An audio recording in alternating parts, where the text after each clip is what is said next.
നമസ്കാരം. മെട്രോ മാറ്റിനിയിലേക്ക് സ്വാഗതം. രാഷ്ട്രീയ ജീവിതത്തിലെ പുതിയ വേഷപകർച്ചയ്ക്ക് ശേഷം തിയേറ്ററുകളിലെത്തിയ വിജയുടെ അവസാന ചിത്രം ജനനായകന് ആവേശം ജ്വലിപ്പിക്കുന്ന സ്വീകരണമാണ് ലഭിക്കുന്നത്. പതിവ് ശൈലികൾ മാറ്റിമറിച്ച് ആദരണീയനായ തമിഴ്നാട് മുഖ്യമന്ത്രി ദളപതി സി ജോസഫ് വിജയ് എന്ന ടൈറ്റിൽ കാർഡും ഒപ്പമുള്ള ഔദ്യോഗിക വേഷത്തിലുള്ള ചിത്രവും വെള്ളിത്തിരയിൽ തെളിഞ്ഞതോടെ ആരാധകർ തിയേറ്ററുകളിൽ ആഹ്ലാദ ആരവങ്ങൾ മുഴക്കി.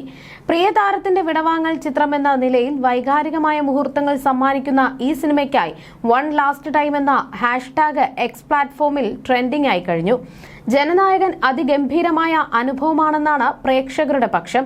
രോമാഞ്ചം ജനിപ്പിക്കുന്നതാണ് ചിത്രത്തിന്റെ ഇന്റർവെൽ പഞ്ച്.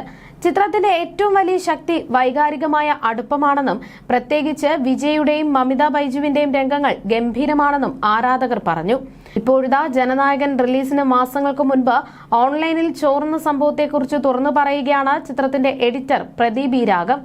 അറസ്റ്റുകൾ നടന്നെങ്കിലും ആ സംഭവത്തിന്റെ മാനസിക ആഘാതത്തിൽ നിന്ന് താൻ ഇപ്പോഴും മുക്തനായിട്ടില്ല എന്നും സിനിമ ചോർത്തിയവരെ പോലെ തന്നെ അത് പൈറസിയിലൂടെ കണ്ടവർക്കും ഉത്തരവാദിത്തമുണ്ടെന്നും അദ്ദേഹം പറഞ്ഞു. ഹരീഷ് റാമിന് നൽകിയ അഭിമുഖത്തിലായിരുന്നു പ്രദീപ് ഇ രാഘവ് മനസ്സു തുറന്നത്. ആ സംഭവത്തിൽ നിന്ന് ഞാൻ ഇപ്പോഴും പുറത്തു വന്നിട്ടില്ല. പടയാളി ഉറുമ്പുകൾ ഒരു വലിയ മൃഗത്തെയെങ്കിലും കൂട്ടമായി ആക്രമിച്ചു കൊല്ലും. ആ സംഭവത്തെ ഞാൻ അതുപോലെയാണ് കാണുന്നത്. സിനിമ ചോർത്തിയവർ ജയിലിലുണ്ട്. പക്ഷേ പൈറസിയിലൂടെ സിനിമ കണ്ടവരെ കണ്ടെത്തി ശിക്ഷിക്കാൻ നിയമമില്ല. സ്വന്തം പ്രയത്നത്തിന്റെ ഫലമായിരുന്നുവെങ്കിൽ ആരും ഇങ്ങനെ ചെയ്യില്ല. ഇവിടെ പണം മാത്രമല്ല, ആയിരക്കണക്കിന് ആളുകളുടെ അധ്വാനവുമാണ് നഷ്ടപ്പെട്ടതെന്നും പ്രദീപ് പറഞ്ഞു. ചെന്നൈ പോലീസ് അന്വേഷണ പ്രകാരം സെൻസർ ബോർഡിന്റെ അനുമതി ലഭിക്കുന്നതിന് മുൻപ് ഏകദേശം 1.2 കോടി പേരാണ് ജനനായകൻ അനധികൃതമായി കണ്ടതെന്നാണ് കണ്ടെത്തിയത്. സിനിമാ മേഖലയെ തന്നെ ഞെട്ടിച്ച സംഭവമായിരുന്നു ഇത്.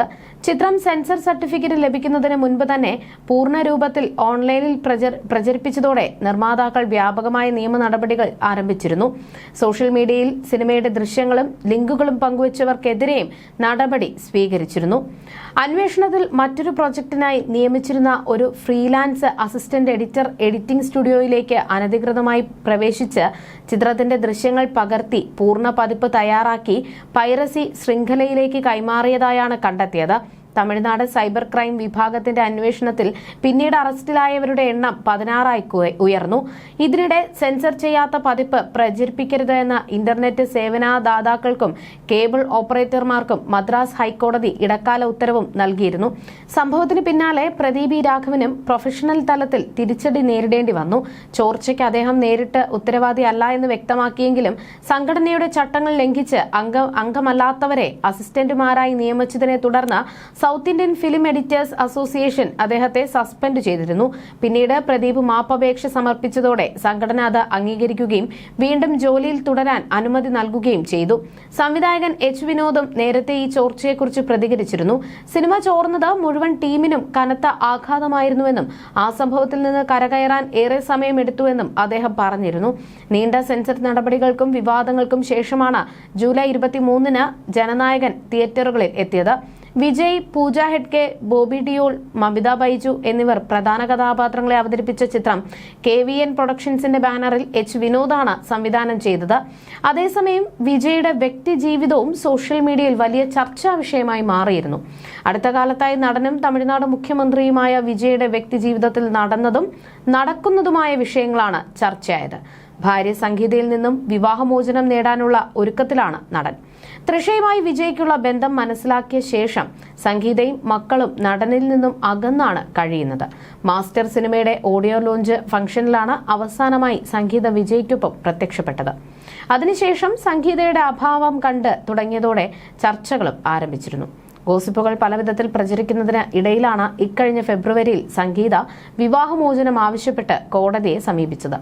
മക്കളും സംഗീതയ്ക്കൊപ്പമാണ്. ഭാര്യയും മക്കളെയും വേദനിപ്പിച്ച് തൃഷയ്ക്കൊപ്പം മുന്നോട്ടു പോകുന്ന വിജയ്ക്ക് വലിയ രീതിയിൽ വിമർശനവും ട്രോളുകളും ലഭിക്കുന്നുണ്ടായിരുന്നു.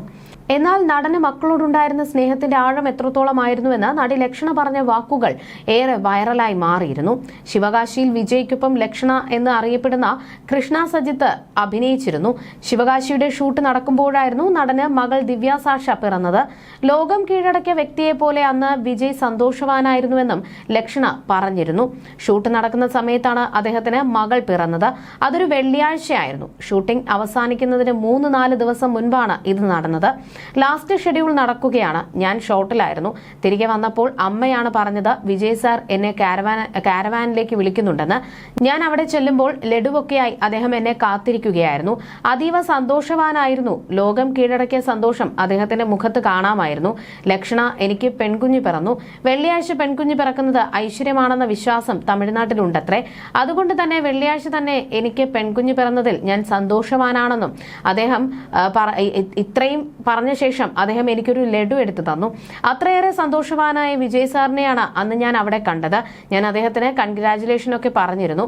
ഇന്നും അന്നത്തെ ആ സംഭവവും സാറിന്റെ സന്തോഷവും നിറഞ്ഞ മുഖവും എന്റെ മനസ്സിൽ അതുപോലെ ഉണ്ടെന്നായിരുന്നു ലക്ഷണ പറഞ്ഞിരുന്നത്. ഇത്രയേറെ മകളെ സ്നേഹിച്ചിരുന്ന വ്യക്തിയാണോ ഇന്നലെ കണ്ട സ്ത്രീക്ക് വേണ്ടി കുടുംബത്തിന്റെ സന്തോഷം മുഴുവൻ തല്ലിക്കെടുത്തിയത് എന്ന ചോദ്യങ്ങളും ലക്ഷണയുടെ വീഡിയോ വൈറലായതോടെ സോഷ്യൽ മീഡിയയിൽ ഉയർന്നിരുന്നു. ദിവ്യ സാഷ അമ്മയ്ക്കും ചേട്ടൻ ജെയ്സൺ സഞ്ജയ്ക്കും ഒപ്പമാണിപ്പോൾ താമസം. വിജയുമായി 2 മക്കളും യാതൊരു വിധത്തിലുള്ള അടുപ്പവും സൂക്ഷിക്കുന്നില്ല. ദിവ്യയുടെ ഗ്രാജുവേഷൻ സമയത്ത് രക്ഷകർത്താവിന്റെയും അച്ഛന്റെയും ചേട്ടന്റെ സ്ഥാനം അലങ്കരിച്ചത് സഞ്ജയ് ആയിരുന്നു. തന്റെ ഭർത്താവുമായി ബന്ധം പുലർത്തുന്ന നടി അടിക്കടി സോഷ്യൽ മീഡിയയിൽ ഇടുന്ന പോസ്റ്റുകൾ തന്നെയും മക്കളെയും ബുദ്ധിമുട്ടിക്കുന്നതായും മാനസിക സമ്മർദ്ദത്തിലാക്കുന്നതായും സംഗീത നൽകിയ വിവാഹമോചന ഹർജിയിൽ ഉണ്ടായിരുന്നു. മക്കളെ സ്നേഹിക്കുന്ന അച്ഛൻ ചെയ്യുന്ന പ്രവൃത്തി അല്ല വിജയ് ചെയ്യുന്നതെന്നും മക്കൾക്ക് അനുഭവിക്കുന്ന അപമാനവും പ്രയാസങ്ങളും മനസ്സിലാക്കാൻ വിജയ് ശ്രമിക്കുന്നില്ല എന്നും ചിലർ കുറിച്ചിരുന്നു. നടൻ മുഖ്യമന്ത്രിയായി സത്യപ്രതിജ്ഞ ചെയ്യുന്ന ദിവസം സംഗീതയും മക്കളും ചടങ്ങിൽ പങ്കെടുക്കാൻ എത്തുമെന്ന് നടനെ സ്നേഹിക്കുന്നവരെല്ലാം പ്രതീക്ഷിച്ചിരുന്നു. ഇത് തൃഷയായിരുന്നു. ഫാമിലി മാൻ ഇമേജ് ആയിരുന്നു അടുത്ത കാലം വരെ വിജയ്ക്ക്. കഴിഞ്ഞ കുറച്ചു വർഷങ്ങളായാണ് തൃഷയുമായി ചേർത്ത് വിജയുടെ പേരിൽ ഗോസിപ്പുകൾ പ്രചരിച്ചു തുടങ്ങിയത്. നടൻ രാഷ്ട്രീയത്തിലേക്ക് ഇറങ്ങിയതുകൊണ്ട് ഇമേജ് തകർക്കാൻ എതിർകക്ഷികൾ ചെയ്യുന്നതാണെന്ന് വിശ്വസിച്ചിരുന്നവരായിരുന്നു ആരാധകർ. എന്നാൽ ഇക്കഴിഞ്ഞ ഫെബ്രുവരിയിൽ നടന്റെ ഭാര്യ ഡിവോഴ്സ് കേസ് ഫയൽ ചെയ്തതോടെയാണ് ഗോസിപ്പുകൾ സത്യമാകുന്ന കാഴ്ച ആരാധകർ കണ്ടത്. വിജയ് മുഖ്യമന്ത്രിയായി ചുമതലയേൽക്കുന്ന ചടങ്ങിലെ വിശിഷ്ടാതിഥി ആയി എത്തിയതും തൃഷയായിരുന്നു. നടന്റെ മക്കളെങ്കിലും എത്തിച്ചേരുമെന്ന് പ്രേക്ഷകർ പ്രതീക്ഷിച്ചിരുന്നുവെങ്കിലും അതും ഉണ്ടായില്ല.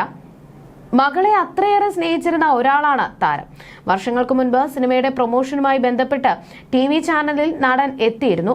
അന്ന് ഫോൺ കോൾ വഴി ഡാഡിയും മകളും തമ്മിലുള്ള രസകരമായ സംഭാഷണവും കുസൃതികളും സ്നേഹവും പ്രേക്ഷകർ കണ്ടതുമാണ്. ഡാഡി എന്ന് മകൾ ദിവ്യ സാഷ വിളിക്കുന്നതും എപ്പോഴാണ് വീട്ടിലേക്ക് വരികയെന്ന ചോദ്യവും ഇരുവരും തമ്മിലുള്ള സ്നേഹത്തിന്റെ ആഴം വ്യക്തമാക്കുന്നതായിരുന്നു. തെരി സിനിമയിൽ വിജയ്ക്കൊപ്പം ടെയിൽ എൻഡിൽ മകൾ അഭിനയിച്ചിട്ടുമുണ്ട്. എന്നാൽ കഴിഞ്ഞ കുറച്ചു കാലങ്ങളായി മക്കളിൽ നിന്നും അകന്നു കഴിയുകയാണ് വിജയ്. ദിവ്യ സാഷയുടെ സ്കൂൾ ഗ്രാജുവേഷൻ ചടങ്ങിന് പോലും നടൻ എത്തിയിരുന്നില്ല എന്നതും വലിയ ചർച്ചകൾക്ക് ആക്കം കൂട്ടി. അച്ഛന്റെ സ്ഥാനത്ത് നടന്റെ മകൻ സഞ്ജയ് ആയിരുന്നു ഉണ്ടായിരുന്നതും. നല്ല ഭർത്താവാകാൻ കഴിഞ്ഞില്ല എങ്കിലും നല്ല അച്ഛനാകാൻ മറന്നു പോകരുത് എന്നും മക്കളിൽ നിന്നും അകന്നു കഴിയരുത് എന്നുമാണ് പഴയ വീഡിയോയ്ക്ക് വന്ന കമന്റുകൾ. You're watching me on metromatney.com. metromatney.com. Subscribe for more videos. Subscribe here for more videos. Subscribe now. Thank you.